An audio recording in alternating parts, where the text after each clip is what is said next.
তো হ্যালো বন্ধুরা, আবার একটা নিউ ভিডিও নিয়ে চলে আসলাম। তোমরা দেখতেই পাচ্ছ আমি ট্রেনে করে কোথাও যাচ্ছি। তো এটা ছিল শ্রাবণ মাসের লাস্ট সোমবার। তবে এই ভিডিওটা আমি তোমাদেরকে পোস্ট করতাম না, কিন্তু আমার একটা খুব দুঃখজনক জন্য আমি পোস্ট করছি তোমাদেরকে দেখানোর জন্য।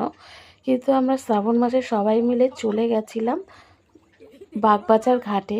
তো সেখানে একটা মর্মান্তিক ঘটনা দেখে আমার খুব খারাপ লাগছিল লাস্ট সোমবার। তো ঘটনাটা কি, তোমরা ভিডিওর সঙ্গে থাকো, দেখতেই পারবে। তো এখানে আমরা জল ঢেলে স্নান টান করে গঙ্গায় আরামসে স্নান করে জল ঢেলে নিলাম। আর দেখো কত ভিড় হয়েছে।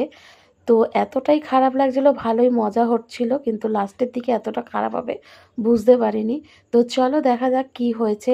তো এখানে দেখো আমি টিপ টিপ পরে নিলাম।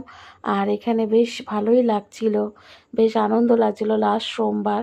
তো বাবার এখানে এসে যেরকমভাবে পুজো দেবো ভাবতেই পারিনি। তো খুব ভালো লাগছিল। আর এ দেখো বাবার মন্দিরটাও কতটাই সুন্দর। তো পুজো টুজো দিয়ে হয়ে আমাদের একটু চা খেতে চলে আসলাম এখানে।